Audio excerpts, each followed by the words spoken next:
came home. You had kitties to play with. Yeah, Kitty's missed us, Okay. obviously. Hey, Kitty. Good. I'm Kitty's glad you back. went and found your smile again, because before you left, I thought your head was going to pop off of your body because of your mom and caring for your mom. I thought for sure. No, don't go underneath there. No. Don't do it. Don't do it, Kitty. Come here. Oh, come here. Here, you're going to put her on here? Oh. Put her on. Yeah. Oh, is that the big one? This is the little one. That's the little one. Little. This is Bluebell. Bluebell. Bluebell. Yeah. Bluebell. People are like, I wonder whatever happened to dragons. Did dragons exist? They evolved into cats. Look at the eyes. Those are dragon eyes. I don't know what you're trying to do to me. I don't know what this is. I don't know what this is. She's naughty. Hi, Mama. Kisses. Sniff, sniff. All right, Mom. I love you. Go play. That's the small one? Well, yeah. She's not small anymore. She's the smaller one, though.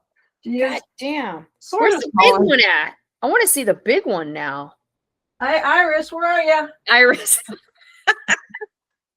Hey, Francine. Where's your sister? Where's your sister at, huh? Yeah, I want to see the big cat. All right. We'll have to do big cat comparison next time. Yeah. I think your cat's bigger than ours, though. Mine? Oh, yeah. No, Scout's up. He's born on a dairy farm. He's a big boy. He's a farm boy. You know. Farm cat. Yeah, that's right. Yeah. Well, good. I'm glad you went. I'm glad you did some healing and some repair. Yeah. You know, my mom called me the first night we were there. And she's trying to suck your will to live. She was, definitely. And then I love that you hung up the phone and she didn't call after that, right? Oh, she tried, yeah. She did. Oh, okay. Oh, okay. I just didn't answer.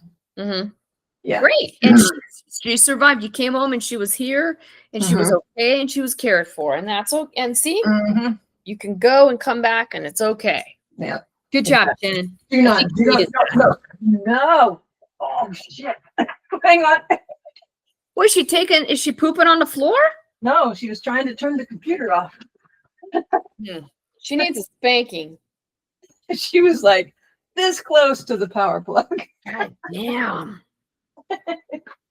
Sorry, I had to rescue that because I didn't want our podcast to get cut off. But we're keeping it real, right? That's our thing, is keeping it real. And that could have just been one of those moments. It was a real moment. You know, we did it. Yeah. Well, let me say this about Spain. You mentioned something, and now I'm reevaluating my experience. You said it was very mellow. Maybe that's what I was experiencing, but I'm so used to intensity as an American that I was actually in a space where culturally it was a mellow people.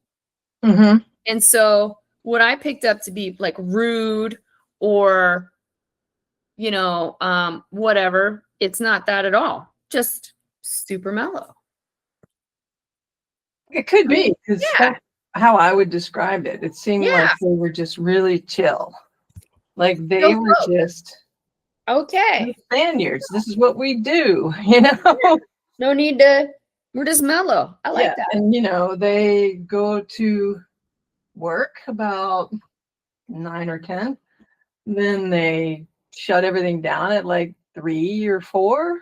Great. And then everything opens back up about 7:30. Like, don't expect to get dinner until 10 o'clock. Is that like siesta? Kind of like down in Mexico? I guess. It's just their time schedule, right? They don't eat dinner until like 10 at night at the earliest. Like you can get dinner up to midnight. What are you doing? I'm in bed at 10 at night. Oh, did I shut your sister in there? Is she in there? Hang on. She's not in there. You can go in there though if you want.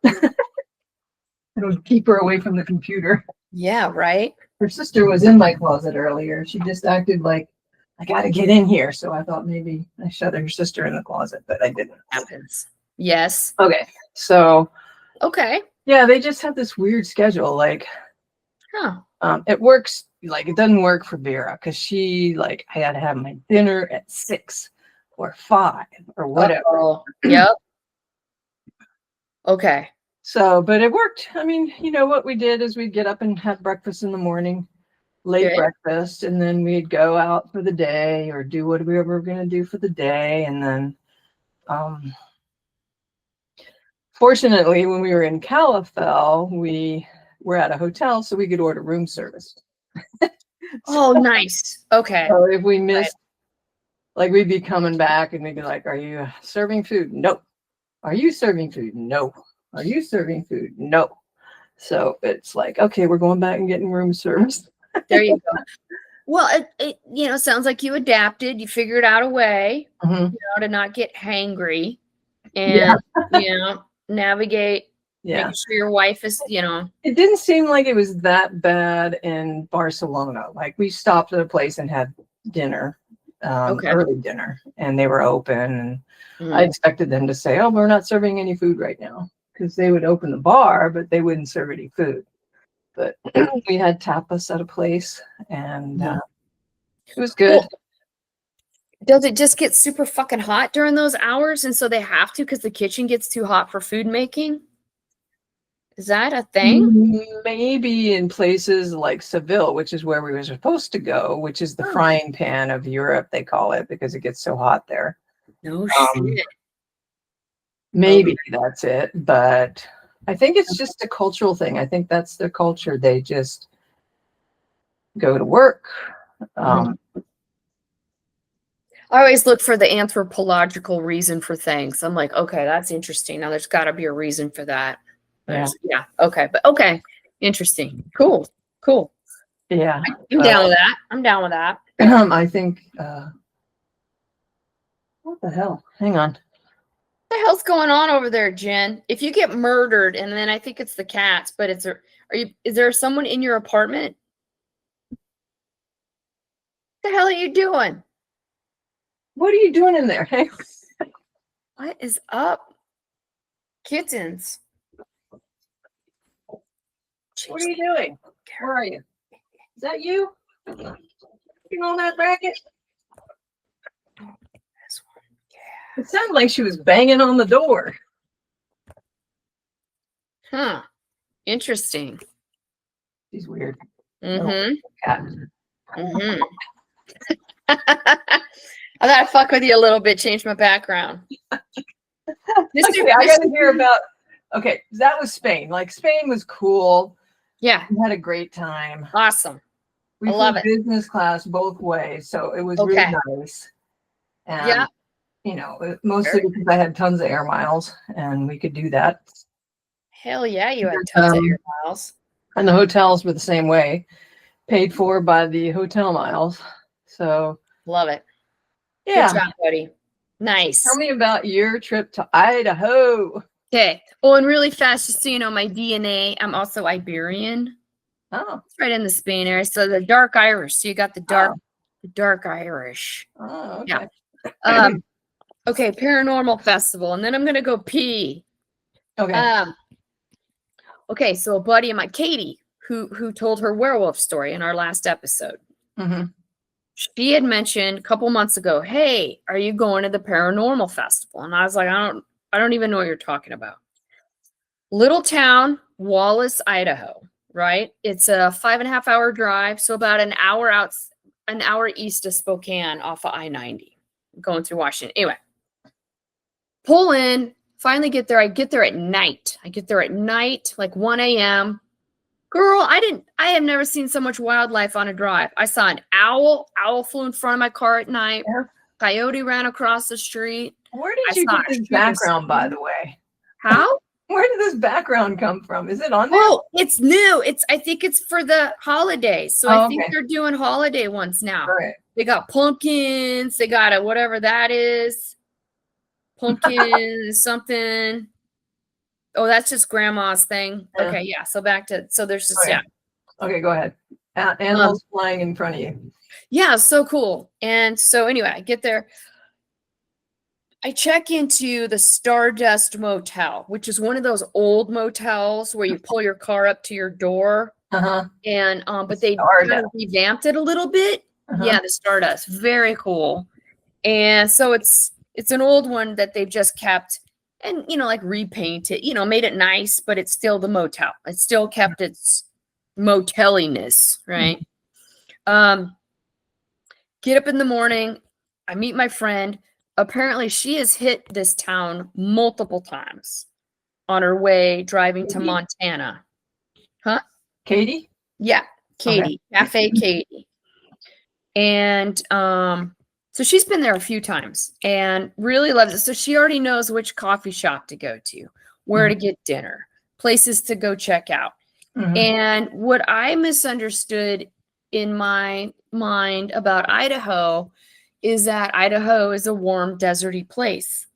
Yes. And it's also got mountain range. That's where all the ski resorts are, right? Schweitzer, Sun Valley. Well, I packed for desert Idaho. I'm wearing fucking t-shirts and shorts, and I roll into this goddamn mountain town, and it's not warm. And I did not have any warm clothes. I brought like a hoodie, sweatshirt, whatever. So anyway, we get up. She showed me around town. It's fucking cute. It is a cute, like all the buildings are landmarks.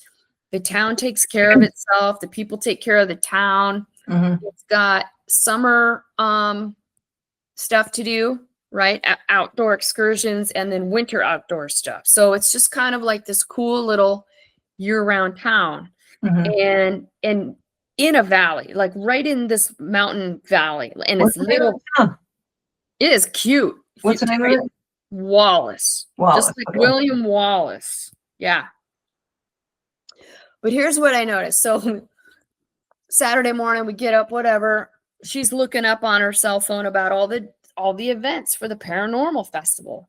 Now, we didn't realize it was the first annual paranormal festival, which means this shit is homemade. This is a homemade festival. I was expecting like an Issaquah Salmon Days where there's a goddamn parade. Yeah. There's booths everywhere and there's all kinds of just merchandise and all the whatever.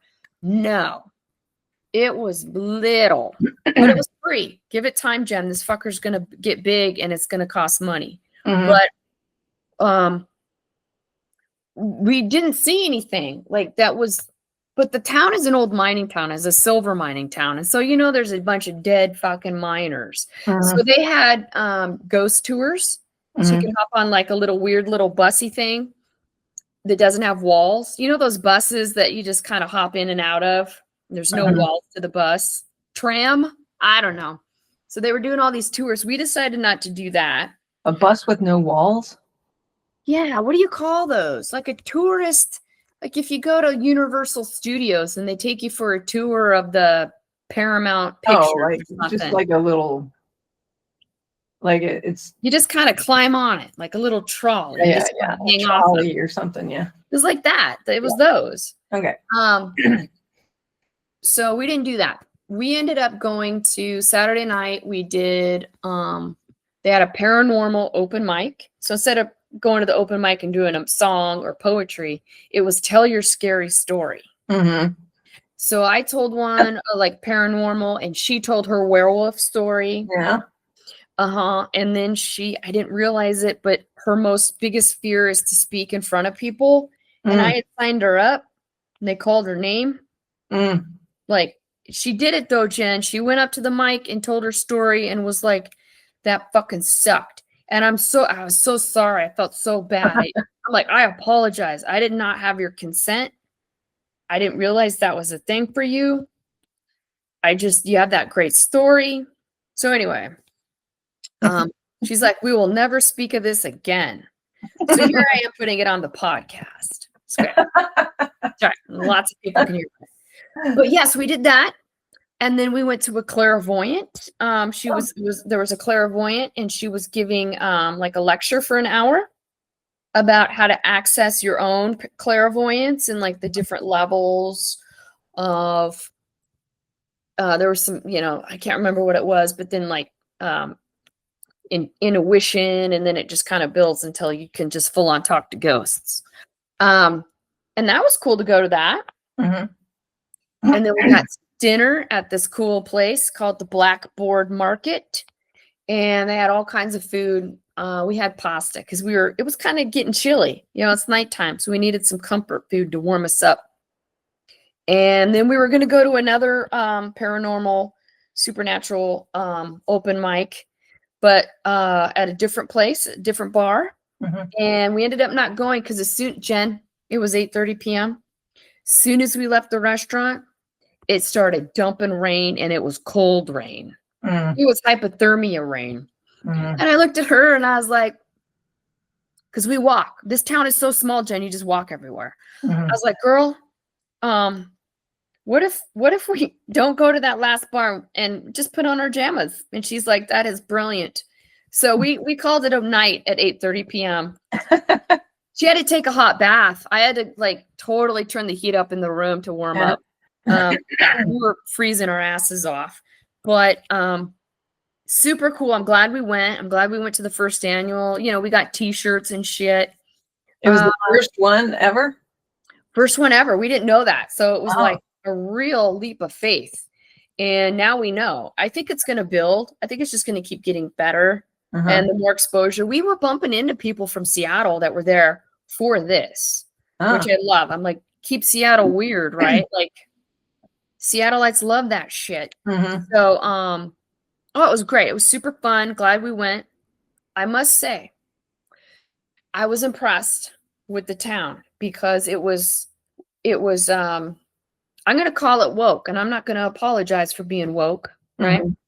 There were signs in windows and stuff, just like fully supporting Black and brown people, queers.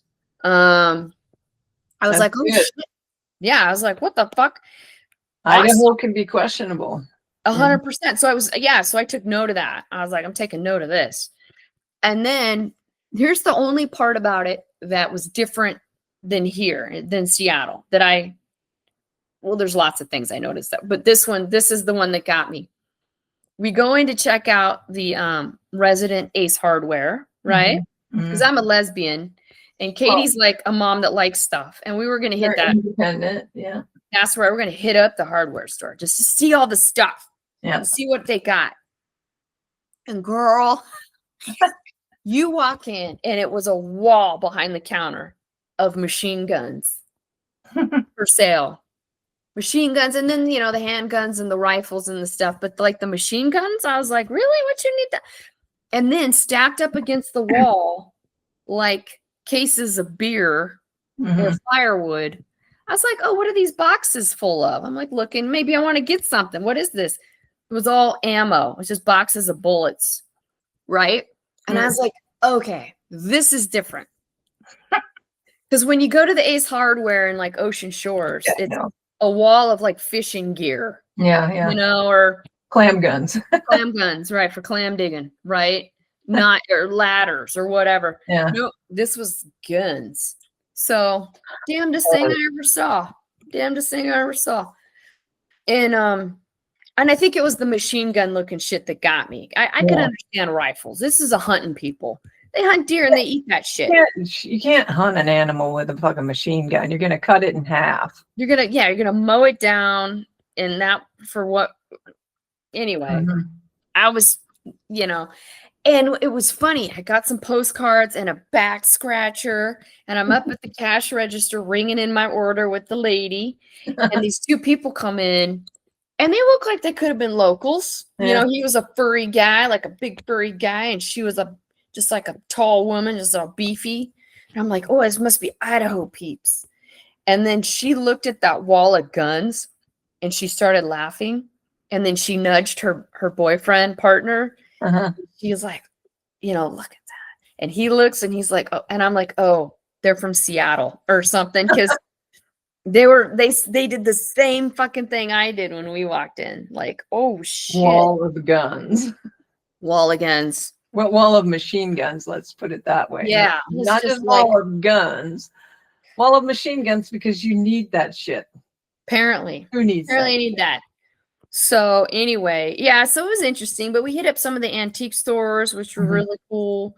Mining town. So they had stories in that town. I recommend it. How long of a drive was it to there? It's 5.5 hours. from Seattle. Yeah. Okay. Yeah, 5.5 hours. You know, I got my audiobooks and some tunes, so I was good. Yeah. So you got the Bluetooth figured out in your car now. Yeah. Yes, I do, smartass. I sure do. Sorta. Sorta. I don't know a lot of stuff but there's a little bit of stuff I can do. Yeah. I can listen to music. I can get directions on how the do map. you listen to music? You don't have Bluetooth on your little flip phone. No, I have a tablet. Oh, okay. All right. Yeah. I have a tablet, and that's like my Google Map and my music and my library audiobook shit. Okay. Yeah. Yeah. So that rides with me. Got it. For those reasons. Yeah, for sure. Yeah, no, the flip phone doesn't do none of that shit. I am fucked. Nah, get out the Thomas guide if I need a map. You still have one of those? I do. I have one in like my bookshelf in the house, which is like really handy, right? In the house. But yeah, no, I got that out of the car a while ago. Those were still a thing when I moved to Seattle in '96. Like everybody I knew in Seattle had a Thomas guide. I had never heard of them. Like we didn't. Yeah, no, we didn't. Maybe there was such a thing, but I wonder what the East Coast version is then. We just went to the gas station and got a map. Got a map. Yep. You know? Oh, I fucking use it. I still have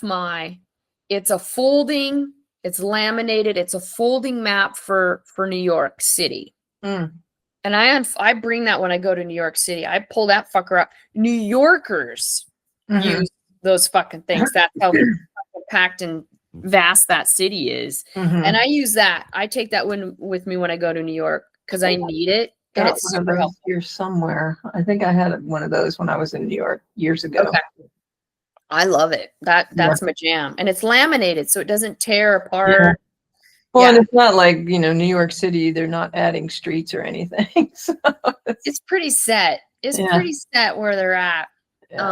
Yeah. So that is super helpful, especially for gay pride. I'm like, fuck, where's Christopher Street in relation to where I am? Like I got to get to the parade, for sure. But yeah, so Wallace was a fun little town, and we found the vendors, right? The tables, they were inside of a door. We just happened to be walking by and there was a door and it said vendors. And we're like, vendors for what? Is that for the festival? Yeah. We went in and there were like 4 tables. Okay, so again, it's real homemade. Right? What were they selling? Well, one table was a woman who God, does she own it? She manages it. Okay, here we go. The old state mental institution hospital in Colfax, Washington. Or is it Colfax, Idaho? It's like right on the fucking border. It has haunted tours. She owns the haunted tours business. Oh. So she was there like promoting her spooky tours of this place. And the place has changed owners over time, but they always keep her business in there because it's what's keeping the rent paid, the paying the mortgage on that place. And I asked her, I said, have the McMiniman brothers shown any interest in the building? Because you know them, right? Yeah. They buy up these old buildings and then they turn them into hotels and brew pubs and shit, right? She's like, actually, they were totally interested in it. And the owner at the time did not want to sell to them.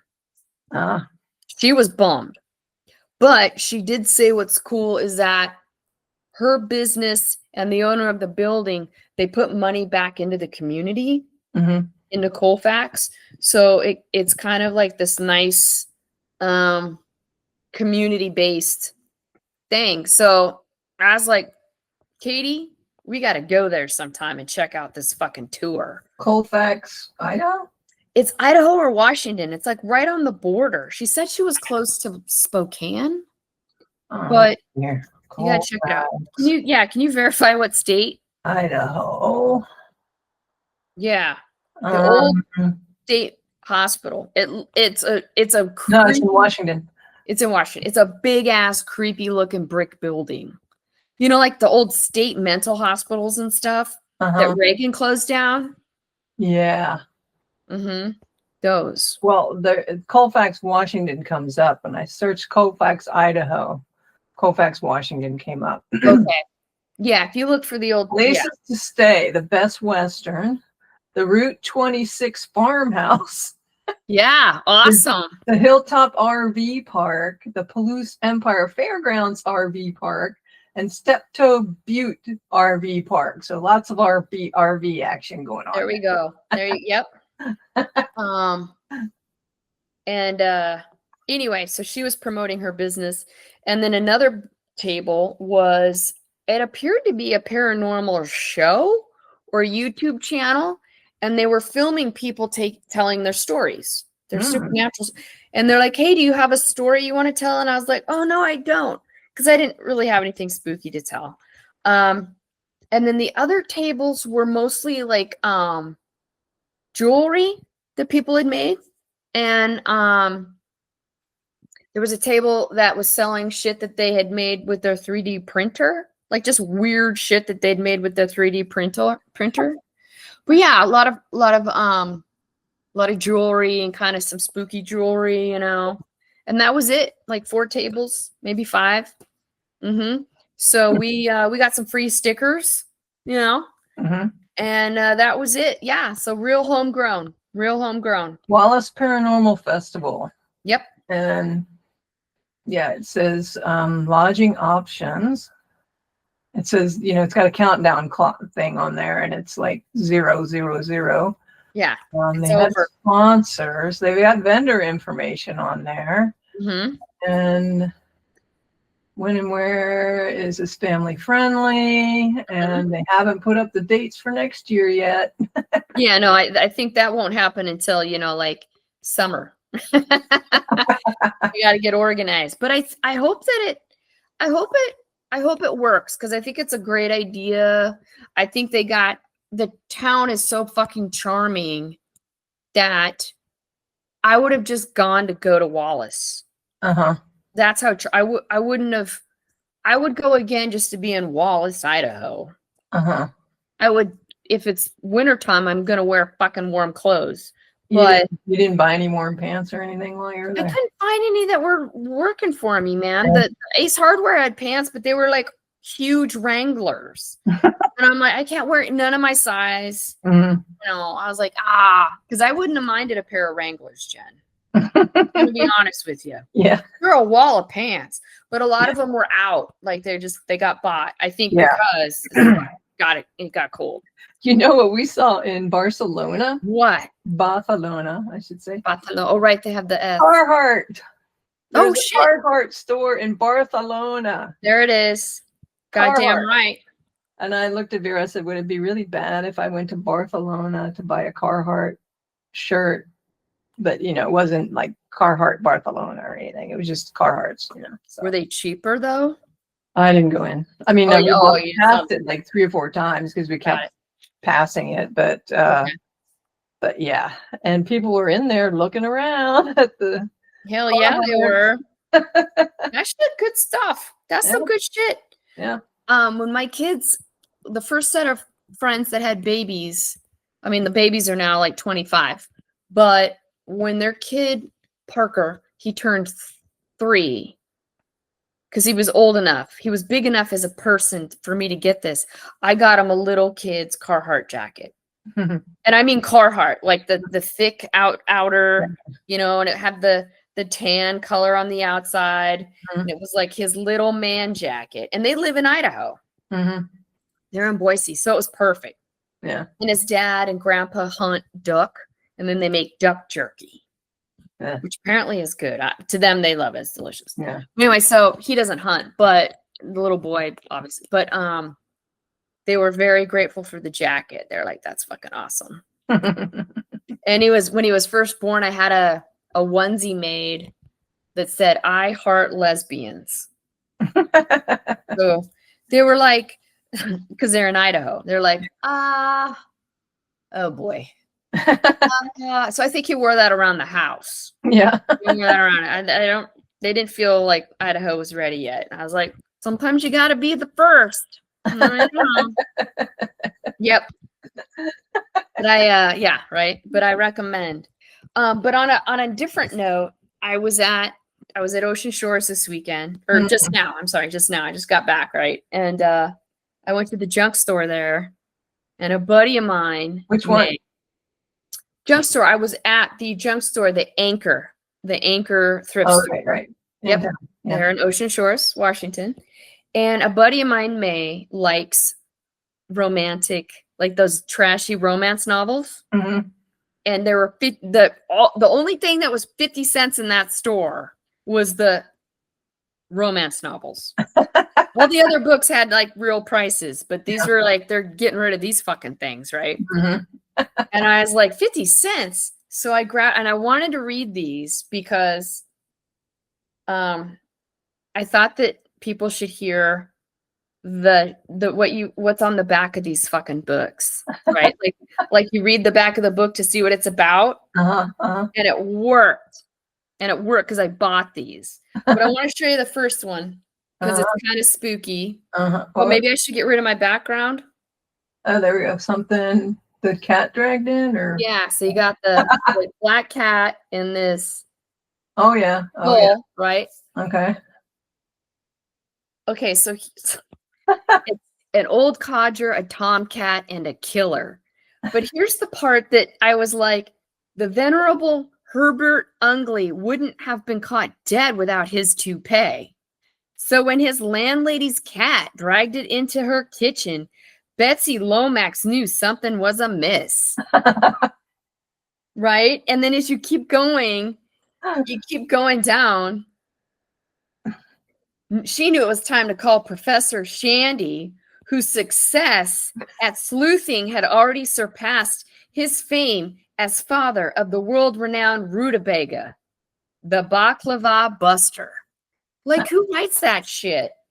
Rutabaga? And then this one, I got this other one, and this one's got apples on it. One bad apple. Yeah. One bad apple, right? Because, autumn, apples. Mm-hmm. Oh, I'm just real excited. I really hope that May reads these books and then does a book report for me. Yeah. So, an apple a day keeps the corpses away, right? Like that's the tagline. And if you read down whatever, and she definitely isn't expecting to run into her ex-boyfriend floating dead in her new septic tank. Like, what? Like, get out of here, right? Oh my God. And the charming local plumber who found the body. Like, I mean, it's just like, oh my God. Did they make sweet, sweet love? I'm sure they do. You know what I should do? I should be like, May, can you read these for us and then give us a synopsis on our podcast? Yeah. Because I think she would. I'm like, okay, May, we need your help. Yeah. We're going to do book club. These are the books you got to read. Yeah. Septic tank. So stupid. Anywho, all right, my friend. There we go. Awesome. That's good. And on that note, all right, friend. Well, yes, actually, on that note, I got to pee. Yeah, so you got to go. So I got to go. I got to go. Well, Literally. This was good. I'm so glad to hear that you had a successful trip to Spain. I'm so glad you went and did that. Yeah. Thank God. Yeah. Thank God you didn't cancel it. Thank God you went. It needed to happen, and it happened. Thank goodness. So yeah, found your smile again, my friend. And we're going to plan our next year's trip already. So good. I just wanted to show you some of the swag that I got. Oh, you got some Spain. Got one of these each time. So this is you fly business or like business first. Oh, that's from the plane? Yeah. They That's give you a Therabody. It's got like socks in it and lotion and chapstick. So we got one of those each way, which is better than nothing. Each way? Yeah. Nice. Yeah. Very nice. I remember they like flying to Sydney, Australia, and they had that. It didn't come in no fancy ass packet though. That you can reuse that bag, but it was socks, That's all I remember. Maybe some headphones, because back when you used to use the headphones to listen to movies on the plane. Yeah. And this was coach, but it was a long fucking flight. So, and it was just like, it was just a nice. long flight to Australia and coach. That would be painful. You know what? The seats were bigger. It was British Airway, and they were just, everything just felt like first class. Yeah. To me, you sitting in a fucking coach flying around the United States. Like this was like a long haul. Yeah. Big seats. Like they were definitely making it nice for us. Yeah. And the bathroom was huge. Yeah. I was like, I could have gotten my wheelchair in there. Yeah. Okay, yeah. I was like, holy shit, this is nice. That reminds me, really quick. Yeah. Connecting flight from Chicago to Vancouver. Yeah. Delayed like 3 hours or something anyway. Ah. I'm in the bathroom and I'm like, this fucking bathroom is so small. I'm like, you know. Oh, yeah. So, I'm doing something and I must have hit the call button or something. And I'm on the toilet, right? And next thing I know, somebody's opening the fucking door. And you're sitting on the crapper? I'm like, I'm shutting it and they're opening it. I'm shutting it and I'm like, what are you doing? And it's Vera. And I guess they made her get up and do it because they didn't want to. Oh, it was Vera. Oh, so she just started opening the door. She didn't even knock and say, are you okay in there? And I guess they can unlock it because it kept unlocking, and I'm like locking that bad boy back up again, and I'm like trying to go to the bathroom. Totally, I love that. Anyway. Okay, that's good. Yeah, you and your wife, man, you guys are like Cheech and Chong go to Spain or something, you know. You know that's the difference. Like you're on the big, you know, transatlantic flight, and the bathrooms are normal size. Yeah, they're not that big, but they're bigger, right? And then for sure, you know, I'm in this fucking bathroom and I'm hitting the button accidentally, you know, because it's like, and you think about, like, if you're gonna do one thing on a plane, make the fucking bathrooms bigger. Like, absolutely, it's bullshit that they're so small. Oh yeah, when I crawl my ass in there. And I'm lifting myself up. I'm banging around, and I've had the flight attendant. Are you okay in there? You know, and I'm like, yeah, because my elbows are flying because I'm trying to get, you know, Oh my god, yeah, it's 100%. Yeah, for sure. Yeah, we should make our own plane, Jen. Yeah, I mean, we had I think either 2 or 3 at the front of the plane on the way over, not on the way home. We had like 1 in the front of the plane and then 3 in the middle of the plane. And then they shut down the 1 in the front of the plane for some reason for a long while. And I thought maybe somebody did it in or something, but then they opened it back up again. So, but yeah, there was like 2 or 3 of them in the plane because we were on a 787 going back. Okay. It was a little bit bigger. 787. Do those have the upstairs? No, huh? No, okay. No. Okay. It's the 12-year-old latest design of Boeing's. Dude, can you? Oh, I'm sorry. When they were testing them out over ocean shores, you'd be standing on the beach and you could see them go out over the water and turn around and go back. No way. Yeah. Neat. The 787? Yeah. No shit. Yeah, my buddy's dad's friend was a retired pilot. And he was one of the test pilots for Boeing back in the day. And so when the 777 first came out, this guy was one of the test pilots. And they would fly it out to Eastern Washington, somewhere in the desert, you know, where there weren't. And they would do barrel rolls. And they would do all kinds of shit with this plane to, you know, just like that's what they do. Shit the plane would never usually do, right? But they had to make sure it all worked. And I'm like, can you imagine watching a 777 doing a barrel roll? I would have paid tickets to sit in a chair and have a beverage. Any 787s do that when we were seeing they're testing them, but God, out in the ocean, that makes sense though, like away from people. Yeah. Wow, that's interesting. Yeah. No, but imagine I do like the idea of there being an airline and it's just lesbians. It's called Lesbo Air, Lesbo pilots, mechanics, flight attendants, cleaning crew, like all the things, just lesbos. That fucker would be clean. It would be efficient. It would be handled. And you wouldn't ever hear anything like, hey man, check this out.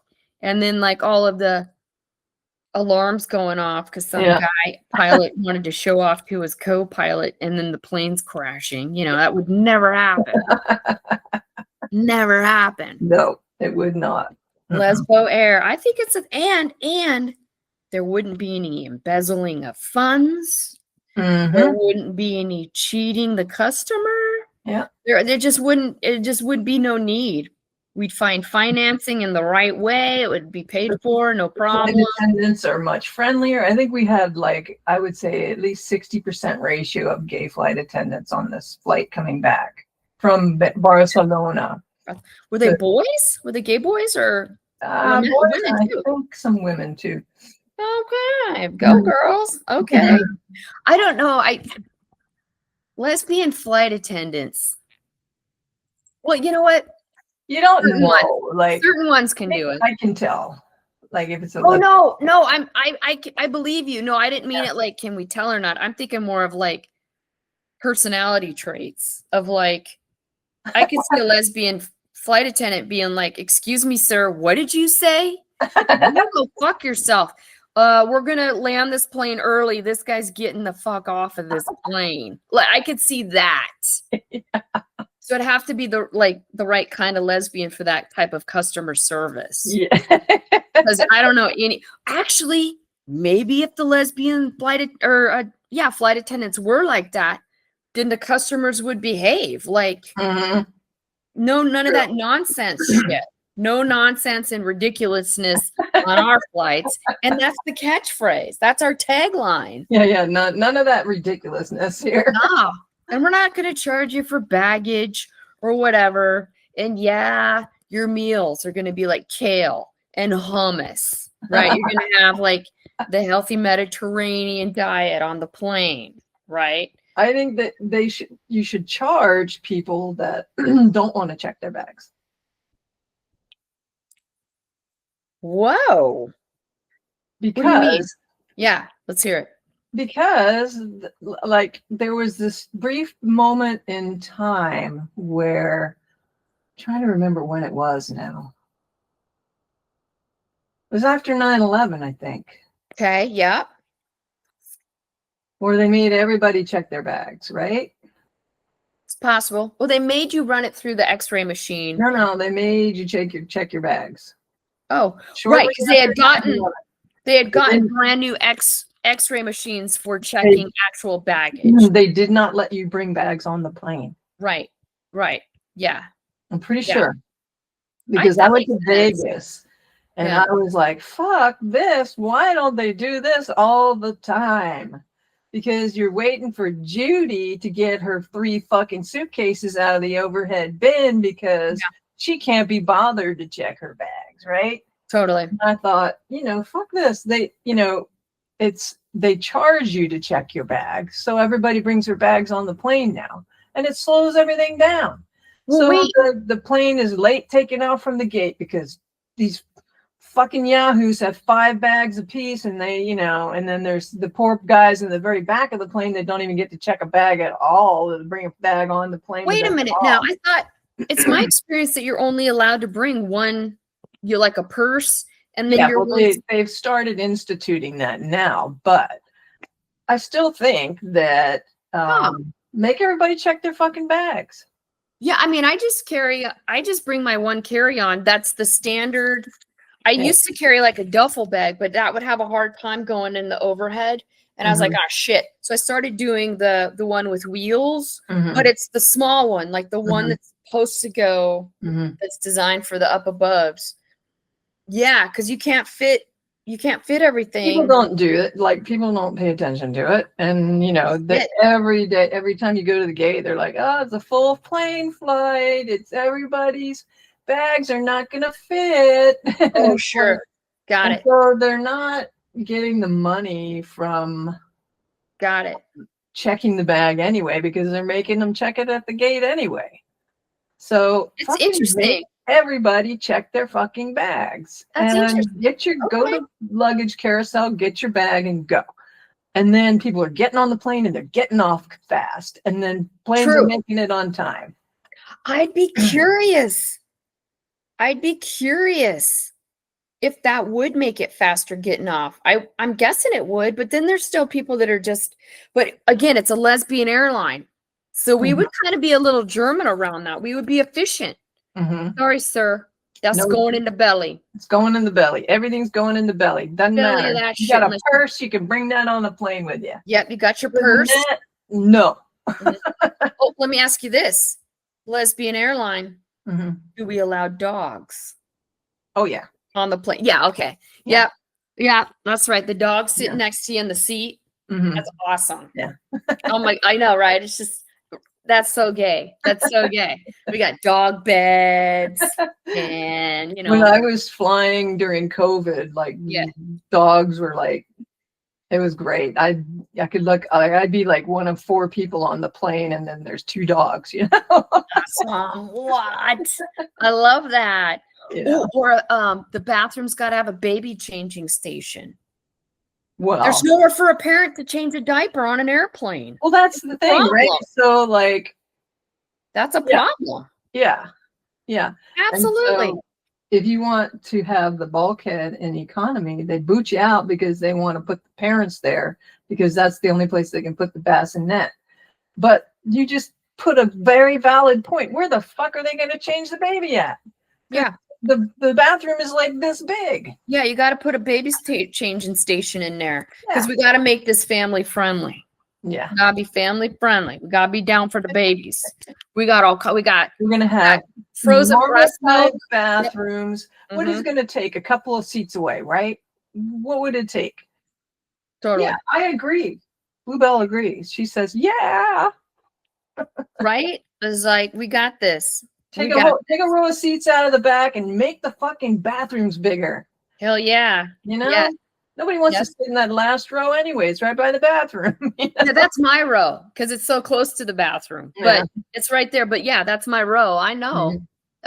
It's usually empty. I mean, like sometimes I get the whole row to myself because nobody wants to fucking sit there. But yeah, no, I get it.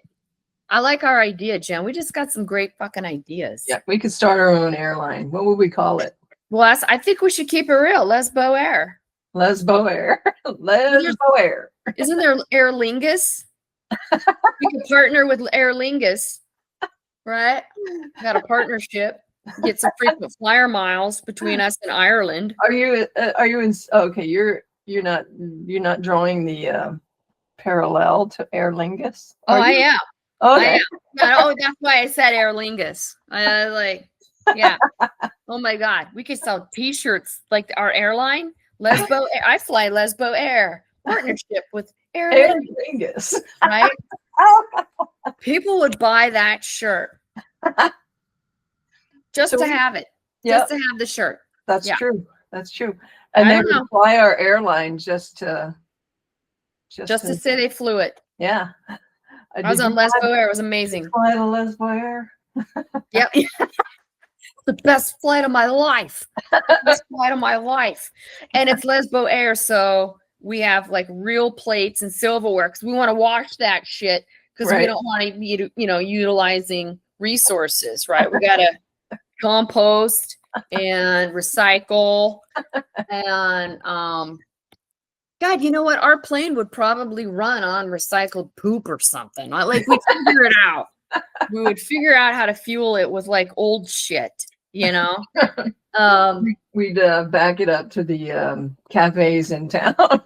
Right. Yeah. Totally. That's awesome. Yeah. Collect all their compost and stuff. So I put it in there. What was that? It's like from the end of Back to the Future. When Dr. Brown shows up, Marty, you got to get in the car. And it's like Mr. Fusion is the new, he doesn't need plutonium to fly the vehicle anymore. Mr. Fusion, that's us. Lesbo Air. Lesbo Air. All I right. think great. All right, boss. You need to go. Okay, yeah, right. I got to pee and stuff. Okay. All right, it's a good session, y'all. All right. I will Take care. get this one up. You've Okay. been watching We're Not Supermodels. We appreciate you tuning in and watching and listening today. And if you want to know more about anything you saw, just hit us up at notsupermodels@gmail.com, I think is our email address. Yeah. Sounds right. Yeah. Awesome. Okay. Thanks, buddy. Bye-bye, folks. See ya. Bye.